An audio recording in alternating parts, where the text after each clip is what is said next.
प्राचीन भारत में एक शांत उपवन था। यह उपवन अपनी प्राकृतिक सुंदरता और शांति के लिए प्रसिद्ध था। यहाँ की हरियाली और शांत वातावरण ने इसे एक अद्वितीय स्थान बना दिया था। गौतम बुद्ध अपने शिष्यों को शिक्षा दे रहे थे। उनके शब्दों में एक अद्भुत शक्ति थी जो सुनने वालों के मन को शांति और सुकून से भर देती थी। हवा में शांति और सुकून था। यह ऐसा था जैसे प्रकृति स्वयं ध्यान में लीन हो। हर कोने में एक अद्भुत शांति का अनुभव होता था। हल्की हवा में पत्ते हिल रहे थे। यह दृश्य मन को एक अद्वितीय शांति का अनुभव कराता था। पत्तों की सरसराहट में एक मधुर संगीत था। पेड़ों पर पंछी मधुर गा रहे थे। उनकी चहचहाहट ने इस उपवन को और भी जीवंत बना दिया था। यह ऐसा था जैसे प्रकृति स्वयं एक गीत गा रही हो। बुद्ध के शिष्य उनके चारों ओर बैठे थे। उनके चेहरे श्रद्धा से दमक रहे थे। वे अपने गुरु के हर शब्द को ध्यान से सुन रहे थे, जैसे कि वे अमृत पान कर रहे हों। वे उनके हर शब्द को ध्यान से सुन रहे थे। उनके हृदय उनके ज्ञान के लिए कृतज्ञता से भरे हुए थे। उनके मन में एक अद्भुत शांति और संतोष का अनुभव हो रहा था। बुद्ध की आवाज धीमी और सुकून देने वाली थी, जैसे किसी नदी का धीरे धीरे बहना। उनकी वाणी में एक अद्भुत मिठास और शांति थी। उन्होंने करुणा, दया और समझ के महत्व के बारे में बताया। उनके शब्दों ने शिष्यों के मन में एक नई रोशनी जगा दी। उन्होंने उन्हें सिखाया कि वर्तमान में कैसे जीना है और क्रोध, घृणा और आक्रोश को कैसे त्यागना है। उनके उपदेशों ने शिष्यों के जीवन को एक नई दिशा दी। अचानक पेड़ों से एक आदमी निकला। वह बहुत गुस्से में लग रहा था। उसका चेहरा क्रोध से लाल था और उसकी आंखें घृणा से जल रही थीं। वह शांत वातावरण को भंग करते हुए उपवन में घुस गया। शिष्य उस आदमी को अचानक देखकर चौंक गए। उन्होंने पहले कभी किसी को इतने गुस्से में नहीं देखा था। उनमें से कुछ डर गए, लेकिन बुद्ध शांत और स्थिर रहे। उन्होंने उस आदमी को करुणा और समझ से देखा। क्रोधित व्यक्ति बुद्ध पर चिल्लाने लगा, अपमान और आरोप लगाने लगा। उसने अपने जीवन की सभी समस्याओं के लिए बुद्ध को दोषी ठहराया। उसने कहा कि बुद्ध की शिक्षाएं बेकार हैं और वह एक धोखेबाज है। बुद्ध ने उस आदमी के गुस्से वाले शब्दों को धैर्यपूर्वक सुना।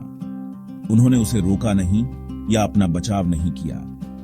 उन्होंने बस शांत करुणा के साथ उस आदमी को देखा। वह आदमी बहुत देर तक चिल्लाता रहा। अंत में वह थक कर वहीं खड़ा हो गया। उसका सीना थकावट से फूल गया था। बुद्ध ने उस आदमी को एक कोमल मुस्कान के साथ देखा। मेरे मित्र, उन्होंने कहा, तुम बहुत क्रोधित प्रतीत होते हो। मुझे बताओ, तुम्हें क्या परेशानी है? बुद्ध के शांत व्यवहार से वह व्यक्ति अचंभित हो गया। वह सोच भी नहीं सकता था कि कोई इस तरह की स्थिति में इतना शांत और संयमित रह सकता है। उसने उम्मीद की थी कि बुद्ध क्रोधित या बचाव करने वाले होंगे, लेकिन बुद्ध ने उसे चौंका दिया। इसके बजाय बुद्ध उसके साथ दया और सम्मान से पेश आ रहे थे। यह देखकर वह व्यक्ति और भी अधिक हैरान हो गया। मैं गुस्से में हूं क्योंकि मेरा जीवन एक गड़बड़ है, वह आदमी चिल्लाया।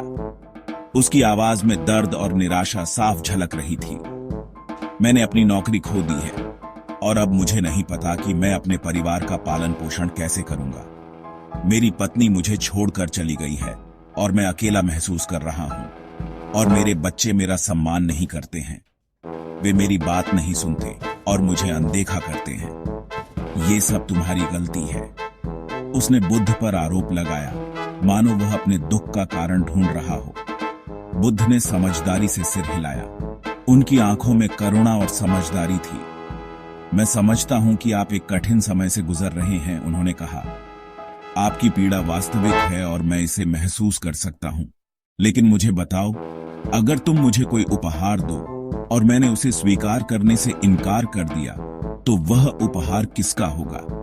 बुद्ध ने धीरे से पूछा, मानो वह व्यक्ति को सोचने के लिए प्रेरित कर रहे हों।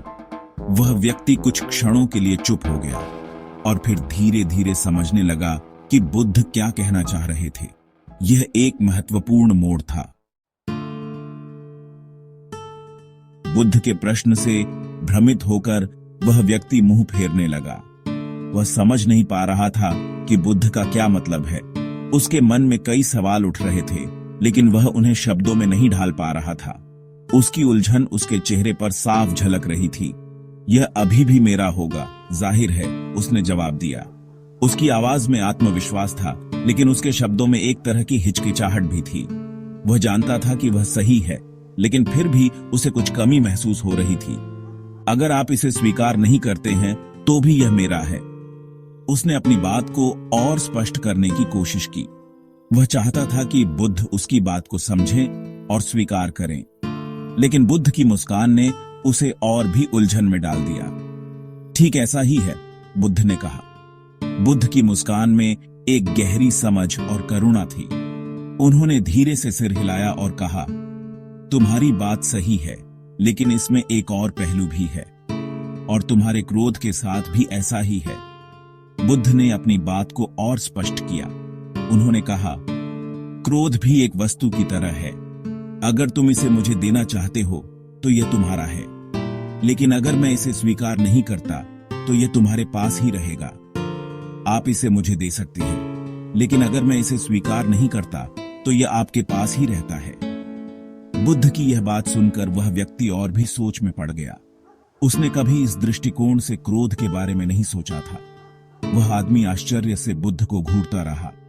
उसकी आंखों में एक नई समझ की झलक थी।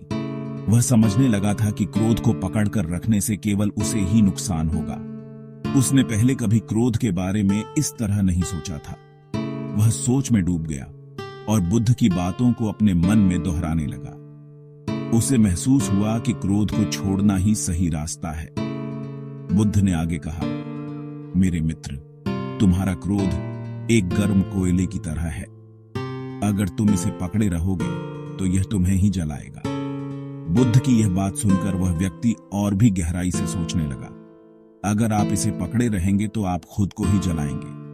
बुद्ध की यह बात सुनकर वह व्यक्ति अपने क्रोध को छोड़ने के लिए तैयार हो गया। उसे समझ में आ गया था कि क्रोध को पकड़कर रखने से केवल उसे ही नुकसान होगा, लेकिन अगर आप इसे जाने देंगे तो आप इसके दर्द से मुक्त हो जाएंगे। उसने अपने क्रोध को छोड़ दिया और एक नई शांति का अनुभव किया। बुद्ध की बातें उसके दिल में गहराई से उतर गई थीं। भाग 6। गुस्सा हो रहा है कम।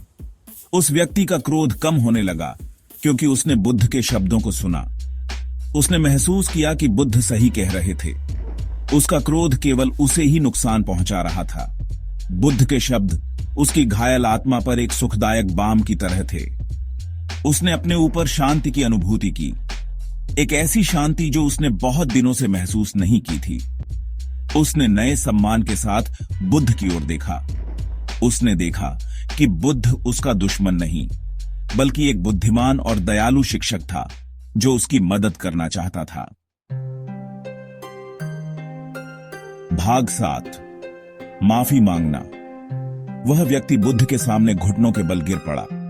मुझे क्षमा करें गुरु, उसने विनती की। मैं आपसे गुस्से में बात करके गलत था। मैं अपने ही दुखों से अंधा था। बुद्ध ने धीरे से मुस्कुराते हुए उस व्यक्ति को अपने पैरों पर खड़ा होने में मदद की। क्षमा करने के लिए कुछ भी नहीं है, उन्होंने कहा। तुम बस अपने ही दर्द में खोए हुए थे। अब तुम शांति की ओर वापस अपना रास्ता खोज लिया है। उस व्यक्ति ने बुद्ध के प्रति कृतज्ञता की गहरी अनुभूति की।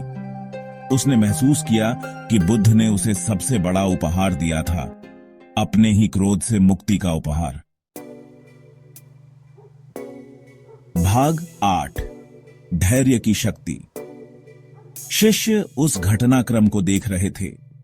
उन्होंने पहले कभी बुद्ध को इतने क्रोध के सामने इतना धैर्य और करुणा से भरा हुआ नहीं देखा था। उन्होंने उस दिन धैर्य और समझ की शक्ति के बारे में एक बहुमूल्य सबक सीखा। उन्होंने देखा कि क्रोध एक तूफान की तरह होता है जो अंततः गुजर जाता है, लेकिन शांति तूफान के बाद की शांति की तरह होती है। बुद्ध ने अपने शिष्यों की ओर मुड़कर कहा, जैसे मैंने इस व्यक्ति का क्रोध स्वीकार नहीं किया, वैसे ही तुम्हें भी दूसरों का क्रोध स्वीकार नहीं करना चाहिए। इसके बजाय क्रोध का सामना करुणा से और घृणा का सामना प्रेम से करो। भाग 9। जीवन के लिए एक सबक। बुद्ध और क्रोधित व्यक्ति की कहानी हमें सिखाती है कि धैर्य केवल किसी चीज के होने का इंतजार करना नहीं है।